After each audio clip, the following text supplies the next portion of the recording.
Cérémonie de présentation de vœux de la presse au chef de l'État, mais aussi occasion de faire un bilan. Information majeure, le soutien de l'État à la presse est passé de 598 millions de francs CFA à 4 milliards de francs CFA. L'Union nationale des journalistes de Côte d'Ivoire et le réseau national des femmes des médias ont offert chacun un présent au président de la République.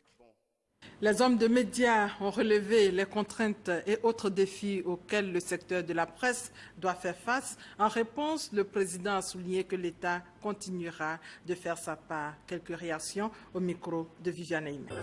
Nous avons en tout cas beaucoup de notes de satisfaction. La Côte d'Ivoire a gagné des places au niveau du classement mondial et je crois que le président de la République s'est engagé à faire en sorte que notre presse soit une presse encore plus libre, une presse encore plus engagée, mais une presse encore beaucoup plus responsable avec un soutien conséquent. Je retiens deux aspects importants. La question de la liberté de la presse et de l'indépendance de la presse, donc de la liberté et de l'indépendance des journalistes.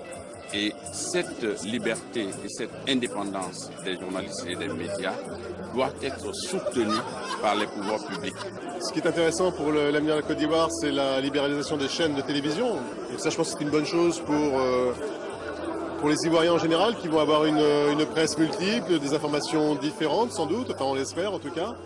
Et ça va créer la concurrence. Et la concurrence, généralement, c'est synonyme de performance. Ça veut dire que l'information sera meilleure en Côte d'Ivoire quand la TNT diffusera.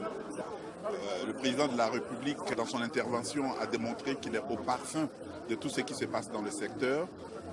Il a donc décidé d'étudier tous les problèmes qui ont été posés. Nous, ça nous réjouit et ça promet en tout cas un bel avenir pour le secteur des médias. Des échanges qui ont permis encore au monde, à la famille de la presse, d'être plus unis et d'aller défendre durablement ses intérêts.